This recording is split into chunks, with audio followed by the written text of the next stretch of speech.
Y como todos los viernes, hoy tenemos que decir que es viernes. Estamos en este viernes. Tú te enteras antes que yo, estoy seguro, pero juntos podemos entender todo aquello de lo que te informas. Y si me lo permiten, empezamos. Les tengo aquí un resumen con las noticias más importantes esta mañana. Estás escuchando a Pedro Ferriz de Con. Central FM. Equilibrio. Resumen informativo. Y vamos a un resumen de lo más importante que le estamos informando esta mañana para decirles que el presidente López Obrador pidió a Joe Biden actuar con grandeza, levantar el bloqueo económico y poner fin a los agravios contra Cuba, calificando su actuación como canallesca. Así se aventó. Incluso hoy, en este momento, está habiendo un foro internacional sobre el cambio climático en el que está hablando el presidente Biden. No es una plática vis a vis entre el presidente López Obrador y Biden, pero en ella tendrían que por lo menos estar los dos en el mismo foro virtual. Pero mientras tanto, el presidente Biden declinó ya el poder visitar México en este mes de septiembre. Joe Biden felicitó, eso sí, a López Obrador por el nacimiento de México, asegurando que México es uno de sus socios más apreciados.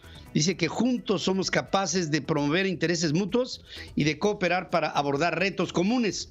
Ken Salazar, embajador de Estados Unidos en México, escuchó la petición de López Obrador, en vivo, ¿no? Ahí estaba, sobre Cuba, ubicado en la última fila de la grada de invitados en el desfile militar en el Zócalo, en la capital de México. Miguel Díaz-Canel, presidente de Cuba, agradeció el apoyo de López Obrador y afirmó que su gobierno, señalado internacionalmente de perseguir a opositores, es blanco de una agresiva campaña de odio, desinformación, manipulación y mentiras. Así lo dijo enfático. Los presidentes López Obrador y Miguel Díaz-Canel se reunieron a puerta cerrada luego en Palacio Nacional. Legisladores del Parlamento Europeo, mientras tanto, pidieron a la Unión Europea, en una resolución no vinculante, que adopte sanciones en contra de funcionarios cubanos responsables por la represión en contra de las protestas registradas por la propia gente en Cuba el pasado 11 de julio en más de 60 ciudades de la isla. Cuba inició una campaña masiva de vacunación entre niños de entre 2 y los 10 años con sus propios antígenos de coronavirus. México recibió 2 millones de vacunas de AstraZeneca vía mecanismo del COVAX y de la Organización de las Naciones Unidas. La Sputnik 5 será utilizada como una segunda dosis de vacunación para un sector importante de la población. Vamos a ver hasta dónde alcanza. En menos de 3 meses, la variante Delta representa más del 95% de los virus SARS secuenciados en México, según informa el Instituto Nacional de Enfermedades Respiratorias. Pese a que hay contagios en las escuelas públicas, directivos y maestros se niegan a dar clases en línea. Se niegan a dar clases en línea para los alumnos que han optado por no ir a clases presenciales. Alrededor de 86 millones de niños siguen sin regresar a las aulas en América Latina.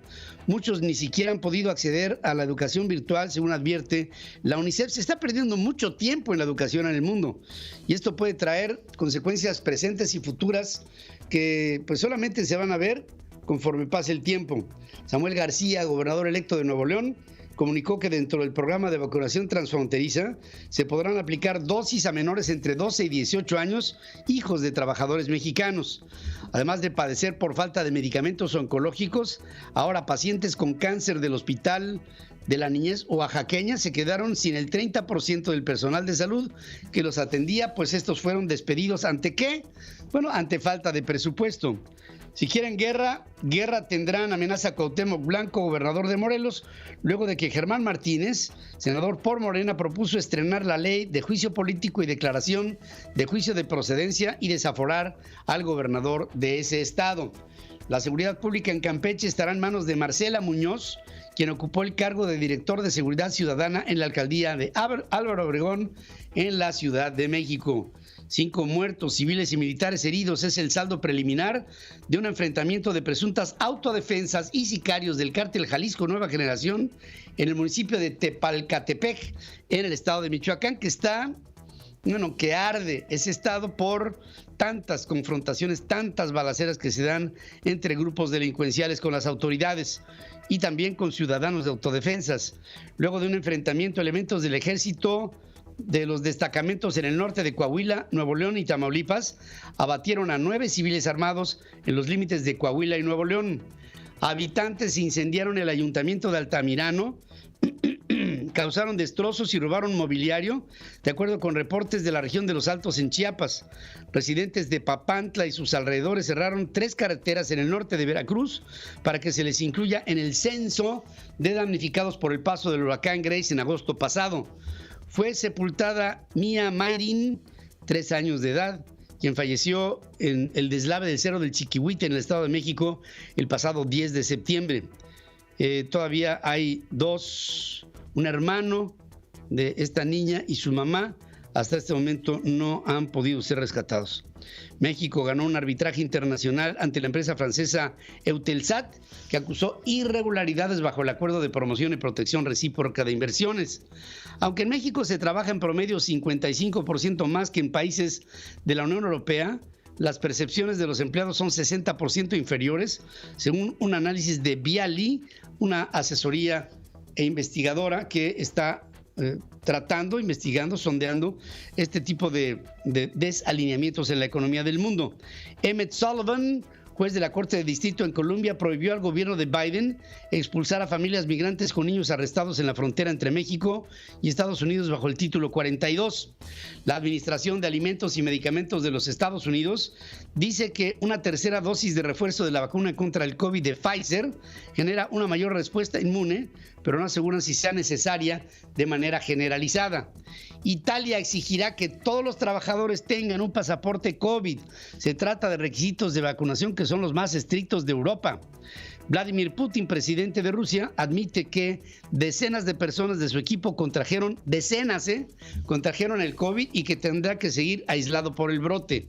Incluso hasta se le ve un tanto, pues no lo había yo visto así a Vladimir Putin, se le ve nervioso, se le ve tenso. Corea del Norte lanza misiles balísticos desde un tren por primera vez como parte de sus planes para reforzar lo que llaman disuasión bélica. China solicitó formalmente su adhesión al Tratado Integral y Progresivo de la Asociación Transpacífico. El Foro Económico Mundial regresará a Davos, en Suiza, en enero del 2022, después de que la pandemia obligara a las organizaciones a trasladarse a Singapur y luego cancelar la reunión por completo en este año que corre. El sistema de justicia de Venezuela perpetuó violaciones a los derechos humanos como parte de una política estatal para sofocar a los adversarios de Nicolás Maduro, según denuncia la Organización de las Naciones Unidas. Venezuela y Bolivia rechazaron que hayan fracasado en sus políticas en contra del narcotráfico durante los últimos 12 meses, como lo señaló Estados Unidos. Félix Ulloa, vicepresidente de El Salvador, propone extender el periodo presidencial, incluir la posibilidad de revocar el mandato y la creación de un nuevo organismo para sustituir al Tribunal Electoral. O sea, pareciera como si en El Salvador se estuviera dando una reedición de lo que pasa en México. Antonio Guterres, secretario general de la Organización de Estados Americanos, pide reducciones inmediatas, rápidas y a gran escala para frenar las emisiones de gases de efecto invernadero, para frenar con esto el calentamiento global y evitar un desastre climático. El juez Andrew McFarlane determinó que la voluntad del difunto príncipe Felipe debe de permanecer en secreto por 90 años para proteger la dignidad de su viuda, la reina Isabel II, quien es jefe de Estado en la Gran Bretaña. Central FM. Equilibrio.